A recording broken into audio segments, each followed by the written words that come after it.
चलो next question की तरफ पढ़ते हैं। A small body of mass capital M slide without friction from the top of hemisphere of radius R. चलो यहाँ पे हेमिस्फीयर है, एक सेकंड क्या चल रहा है, हाँ चलो यहाँ पे हेमिस्फीयर था, सॉरी यहाँ पे तुम्हारा ऑब्जेक्ट था और यहाँ से तुम्हारा बॉडी जो है ऐसे नीचे फॉल डाउन हो रहा है, ओके स्लाइड हो रहा है। तो चलो इसका मास दिया है कैपिटल एम, ठीक है आगे पढ़ते हैं। रेडियस दी है R, okay. At what height will the body be detach from the centre of hemisphere. ये बहुत स्टैंडर्ड क्वेश्चन है सर्कुलर मोशंस का। देखो कैसे सॉल्व करना है इसको। पहले मैं व्हाइट पेन ले लेता हूँ। चलो ये है पहले सरफेस, एक सेकंड, कुछ इस तरह के सरफेस है और ये रहा तुम्हारा हेमिस्फीयर, ओके। अब ज़रा अच्छे से क्वेश्चन को देखो। यहाँ पे आपका बॉडी था, यहाँ पे आपकी बॉडी थी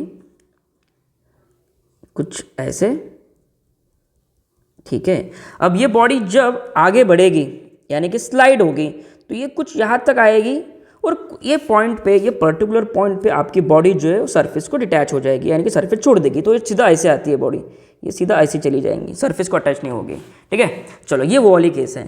तो इस पॉइंट पे मुझे सबसे पहले तो ये बात बताओ, ये वाले पॉइंट पे आपका नॉर्मल रिएक्शन क्या होगा। और यहाँ से अगर बॉडी डिटैच होगी तो नॉर्मल रिएक्शन क्या होगा, n = 0 होना चाहिए। नॉर्मल रिएक्शन कब मिलता है, जब हम सरफेस के साथ चिपक के हो, ठीक है। तो ये पॉइंट पे चलो और एक चीज़ इसको अच्छे से ड्रॉ करते हैं। चलो ये हो गया आपका, एक वर्टिकल लाइन ड्रॉ कर दी। यहाँ से लेके मुझे पहले पेन चेंज करने दो, ठीक है। चलो ये डिस्टेंस जो है बच्चों आपका, ये डिस्टेंस ये होगा आपका r, ठीक है। अब यहाँ पे आपकी बॉडी जो है सरफेस को डिटैच होने वाली, तो सबसे पहले यहाँ पे इसका वेट आएगा। इसका वेट कैसे आएगा, वर्टिकली डाउनवर्ड, ये होगा इसका वेट mg, ओके। अब ज़रा देखो, अब इस mg के हमें दो कंपोनेंट मिलेंगे। इसको नॉर्मल रिएक्शन कैसे मिलेगी, पहली बात तो नॉर्मल रिएक्शन हमें ऐसे मिलेगी कुछ ये डायरेक्शन में, ठीक है, ये पॉइंट पे। अब ये जो हाइट है, ये जो हाइट है ये हाइट है h, हमें ये निकालना है, ठीक है। चलो ये हाइट निकालना है। अब यहाँ पे mg के दो कंपोनेंट बना सकते हैं। कैसे बना सकते हैं, देखो एक mg को मैं कंपोनेंट को मैं ऐसे ड्रॉ करता हूँ, ठीक है। ये ऐसे जाएगा mg का कंपोनेंट। एक कंपोनेंट रहेगा आपका ये डायरेक्शन में, एक सेकंड, ये डायरेक्शन में एक कंपोनेंट रहेगा, ये रहेगा थीटा, ओके। ये कंपोनेंट रहेगा आपका mg cos थीटा और इसका एक कंपोनेंट रहेगा इसको परपेंडिकुलर यानी कि कुछ इस डायरेक्शन में, और उसको मैं कुछ और नाम देता हूँ mg sin थीटा, चलेगा, ठीक है। चलो अब ज़रा इसको सॉल्व करते हैं। अब ज़रा देखो, ये एंगल अगर थीटा है बच्चों, ये एंगल अगर थीटा है तो मुझे बताओ ये एंगल भी तो थीटा होना चाहिए ना, ठीक है। अपोजिट एंगल इक्वल्स होते हैं, ठीक है। ये एंगल भी कितना होना चाहिए, थीटा होना चाहिए, ठीक है। अब ज़रा ये देखो, अब ये ट्रायंगल देख पा रहे हो आप, ये ट्रायंगल, मेरी हैंडराइटिंग थोड़ी अच्छी नहीं है पर स्टिल मैं कोशिश करूँगा पूरी। देखो यहाँ से लेके सॉरी mg था यहाँ पे, ये देखो ये ट्रायंगल को देखो, ये ट्रायंगल को, इसको मैं बाहर निकालता हूँ। इसको अगर मैं बाहर निकालूँ, देखो ये एंगल बन गया बच्चों आपका थीटा। अब ज़रा यहाँ से लेके ए से लेके बी, ये डिस्टेंस देखो कितना है, ये आर नहीं है, ये देखो ये इतना है एच के बराबर का डिस्टेंस है, यानी कि ए से लेके बी ये कितना डिस्टेंस है बच्चों, एच। तो आप मुझे बता सकते हो एच को मैं क्या लिख सकता हूँ, यहाँ से एच को हम लिख सकते हैं, चलो ये कितना है, ये तो आपका रेडियस है आर। ये देखो डायग्राम में यहाँ से लेके यहाँ तक कितना है, रेडियस है आर, ओके। चलो ये हो गया आर। अब इसको मैं लिखता हूँ cos थीटा = h/r।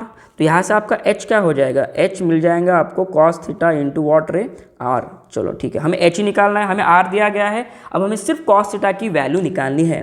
सबसे पहले इस डायग्राम में, अब मैं फिर से कचरा हटा देता हूँ, डायग्राम के एबीडी ड्रॉ कर लो आप। अब मैं हटा रहा हूँ डायग्राम को, ठीक है। अब ज़रा देखो, अब इस डायग्राम में हमें फिर से बनाना पड़ेगा सब चीज़ें, और आपको मैं एनर्जी कंजर्वेशन का इसमें फॉर्मूला बताऊँगा। फॉर्मूला इन द सेंस, देखो ये आपका हेमिस्फीयर, आपका जो ऑब्जेक्ट था वो यहाँ पे था। सबसे पहले आपका जो ऑब्जेक्ट था वो था यहाँ पे, ये वाले पॉइंट पे आपका क्या ऑब्जेक्ट था। थोड़ी देर बाद वो यहाँ पे आएगा। तो मुझे बताओ सबसे पहले यहाँ पे एनर्जी का कंजर्वेशन होगा। यहाँ पे इसके पास कौन सी एनर्जी है, यहाँ पे ऑब्जेक्ट पहले रेस्ट पे था तो पोटेंशियल एनर्जी है सिर्फ, काइनेटिक एनर्जी 0 होगी। ये पॉइंट पे, ए पॉइंट पे, दूसरे पॉइंट पे उसके पास पोटेंशियल एनर्जी भी रहेगी और काइनेटिक एनर्जी भी रहेगी, ठीक है, क्योंकि वो सरफेस से पहुंचा क्या अभी तक नहीं, तो उसके पास यहाँ से वो h हाइट पे है, तो उसके पास दो एनर्जी रहेगी। ठीक है, अब इसको सॉल्व करते हैं, बस हो गया, यही तो अपना अजम्पशन था, मतलब यही तो इस क्वेश्चन को सॉल्व करने का तरीका था, सिंपल। तो इसके मैं साइड में फिर से डायग्राम बना लेता हूँ। ये पॉइंट पे इसको नाम देते हैं ए पॉइंट पे कितनी एनर्जी थी, पोटेंशियल एनर्जी जो भी थे एट ए, वो दो पार्ट में कन्वर्ट हो जाएगी, kinetic energy at B plus potential energy at whatever B. चलो नेक्स्ट, अब पोटेंशियल एनर्जी एट ए कितना होगा, देखो ये डिस्टेंस कितना है आपका आर, तो एम जी एच, तो एच क्या लूँ मैं आर, ठीक है, equals to kinetic energy at B क्या लिखना पड़ेगा मुझे, half M V square at B, ऐसा लिखना पड़ेगा, velocity at B, plus potential energy at B क्या लिखना पड़ेगा, अरे मुझे पता ये डिस्टेंस कितना है, ये है बच्चों एच, ये क्या है एच, तो जरा देखो यहाँ पे ये क्या है आपका एच, एक सेकंड, एम जी एच, ठीक है। अब मैं यहाँ से इस क्वेश्चन को सॉल्व करने कर जाऊँ, M G R equals to half M V square at B plus M G H को मैं क्या लिख सकता हूँ, देखो एच को मैं यहाँ से ये लिख सकता हूँ आर कॉस थीटा, ठीक है, M G R cos theta ऐसे लिख सकता हूँ। अब ज़रा देखो, अब हमें यहाँ पे जो सरफेस था तुम्हारा, एक सेकंड, जो ये डायग्राम थी, यहाँ पे तुम्हारा नॉर्मल रिएक्शन क्या होने वाला था बच्चों, यहाँ से ऑब्जेक्ट तुम्हारा डिटैच होने वाला था, तो नॉर्मल रिएक्शन क्या हो जाएगा, जीरो। क्या आप मुझे बता सकते हो ये ऑब्जेक्ट फिलहाल में सर्कुलर मोशन परफॉर्म कर रहा है, तो ऑब्जेक्ट जब भी सर्कुलर मोशन परफॉर्म करता है तो सेंट्रीपिटल फोर्स चाहिए होता है, तो यहाँ पे सेंट्रीपिटल फोर्स कौन प्रोवाइड करेगा, देखो एम का ये कंपोनेंट था, एम कॉस थीटा, और एक नॉर्मल रिएक्शन ये साइड में जा रही थी, ठीक है, तो यहाँ पे सेंट्रीपिटल फोर्स कौन प्रोवाइड कर रहा है, M cos theta minus normal reaction, ऐसे लिखना पड़ेगा हमें, एम कॉस थीटा माइनस क्या करना पड़ेगा, नॉर्मल रिएक्शन। तो चलो यहाँ पे क्वेश्चन को सॉल्व करने से पहले चलो, तो यहाँ पे हम लिखते हैं centripetal force equals to M cos theta minus normal reaction. अब जब बॉडी डिटैच होगी तो नॉर्मल रिएक्शन कितना लेना पड़ेगा हमें, नॉर्मल रिएक्शन लेना पड़ेगा हमें जीरो। इस इक्वेशन को इक्वेशन नंबर 1 कह देता हूं मैं, ठीक है। अब सेंट्रीपिटल फोर्स क्या होता है आपका, सेंट्रीपिटल फोर्स होता है M V square by R equals to M G cos theta, ठीक है, एन की वैल्यू जीरो पुट कर दी, एम कैंसिल, यहाँ पे देखो वी स्क्वायर की वैल्यू क्या आ गई, वी स्क्वायर की वैल्यू आ गई बच्चों आर जी कॉस थीटा। पहले इसको अच्छे से लिख लो, मैं इसको हटा देता हूँ, ठीक है, स्क्रीनशॉट निकाल लिया। अब जरा देखो, मैं इसे इरेज कर रहा हूँ, ओके, मैं इस पोर्शन को पूरा इरेज कर रहा हूँ, यानी कि वी स्क्वायर की जगह मैं क्या लिख सकता हूँ, आर जी कॉस थीटा। अब मैं यहाँ पे लिख रहा हूँ वी स्क्वायर की जगह, ये रहा वी स्क्वायर की जगह आर जी कॉस थीटा लिख देता हूँ। चलो ये M G R cos theta को इधर भेज देता हूँ, तो ये आ जाएगा बच्चों एम जी आर भी कॉमन निकल जाएगा, तो ये बचेगा 1 माइनस कॉस थीटा, ओके। चलो equals to half M, V की वैल्यू क्या आई थी अपनी आर जी कॉस थीटा, क्या क्या कैंसिल होता है, एम कैंसिल, जी कैंसिल, आर जी भी कैंसिल, तो ये बचेगा बच्चों यहाँ से आएगा 1 minus cos theta equals to half cos theta. So 1 equals to cos theta plus 1 that is 3/2 cos theta. So यहाँ से कॉस थीटा आ जाएगा 2/3, क्या आ जाएगा कॉस थीटा 2/3। अगर कॉस थीटा 2/3 आ गया तो हमारा क्वेश्चन सॉल्व हो गया। कॉस थीटा की वैल्यू क्या पुट करनी है हमें, 2/3 into whatever R, this is what H हमें ऐसे निकालना पड़ेगा। चलो नेक्स्ट क्वेश्चन की तरफ बढ़ते हैं फटाफट से। ये रहा वो question, a body of mass M is tied to one end of a spring and whirl around a horizontal plane. चलो एक बॉडी ली गई है, जैसे मान लो कि ये कोई तो बॉडी है और इसे किसके साथ अटैच किया गया है, स्प्रिंग के साथ। तो एक स्प्रिंग के साथ इसको अटैच किया गया है कुछ ऐसे, और इसे हॉरिजॉन्टल सर्कल प्लेन में घुमाया गया है विथ कांस्टेंट ओमेगा। ये तो सर्कुलर मोशन वाले केस है, तो चलो ये कुछ ऐसे घुमाएगा, ठीक है। अब क्या होगा, जब भी स्प्रिंग घूमेगा तो ये एलोंगेट होगा ना बच्चों, थोड़ी देर बाद स्प्रिंग ऐसे बाहर निकलेगा और नज़दीक आएगा, बाहर निकलेगा नज़दीक आएगा, तो एलोंगेशन आएगा। अब मुझे सबसे पहले तो ये बताओ, जब भी सर्कुलर मोशन होता है तो हमें सेंट्रीपिटल फोर्स की जरूरत होती है, तो सेंट्रीपिटल फोर्स यहाँ पे कौन सा फोर्स प्रोवाइड करेगा, स्प्रिंग फोर्स। स्प्रिंग फोर्स क्या होता है, K × X, ये आपने ऑसिलेशन चैप्टर में पढ़ा होगा, ठीक है। अब जरा देखो, अब उसने क्या पूछा है, अब जरा देखो, सेंट्रीपिटल फोर्स को मैं ऐसा लिख दूं mR² इक्वल्स टू kx। चलो ठीक है, अब क्वेश्चन को करते हैं सॉल्व। अब क्वेश्चन में दिया क्या है डेटा, अब हमारा ये तरीका तो हो गया इसको सॉल्व करने का। चलो देखो अभी, अब R मतलब क्या है, R मतलब लेंथ ऑफ द स्प्रिंग, क्या R मतलब what, length of the spring, ठीक है।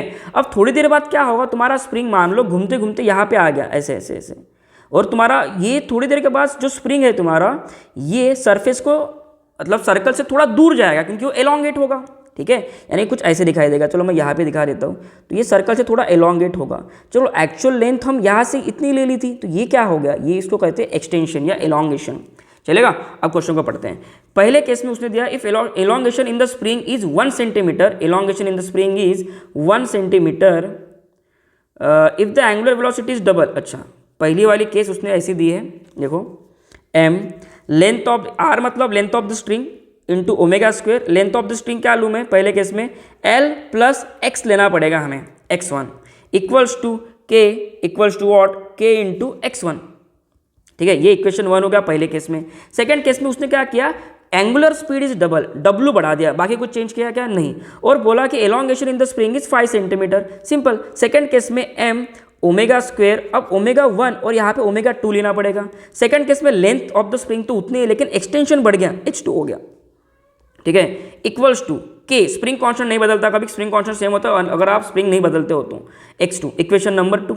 अब इसको इक्वेट कर दो रे, हो गया क्वेश्चन सॉल्व। m कैंसिल, क्या क्या कटता है, k कैंसिल। अब यहाँ से मुझे बताओ omega 2 is what, 2 times omega 1, तो ओमेगा 2 को अगर लिख दो मैं 2 टाइम्स ओमेगा 1 तो क्या आएगा ये, तो देखो ये आएगा कुछ l plus x1 equals to x1, यहाँ पे आएगा ओमेगा 1 अपॉन ओमेगा 2 को क्या लिख दो, 2 ओमेगा 1 यानी कि 4 ओमेगा 1 का square l plus x2 equals to whatever, x2। तो ये ओमेगा 1 का स्क्वायर ओमेगा 1 का स्क्वायर कैंसिल आउट हो गया। अब देखो किस तरीके से क्वेश्चन को सॉल्व करता हूँ मैं। x2 को इधर मल्टीप्लाई कर दो, x1 x2 दिया है हमें, x1 दिया है बच्चों 1 सेंटीमीटर और x2 दिया है आपको 5 सेंटीमीटर, सिंपल।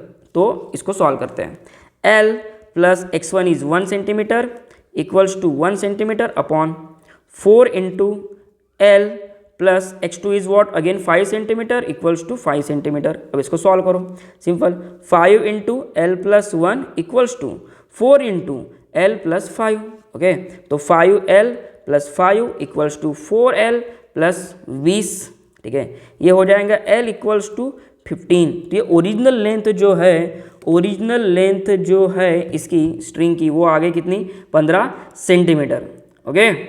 चलो आगे का क्वेश्चन को देखते हैं। ये क्वेश्चन बहुत ही इंटरेस्टिंग है।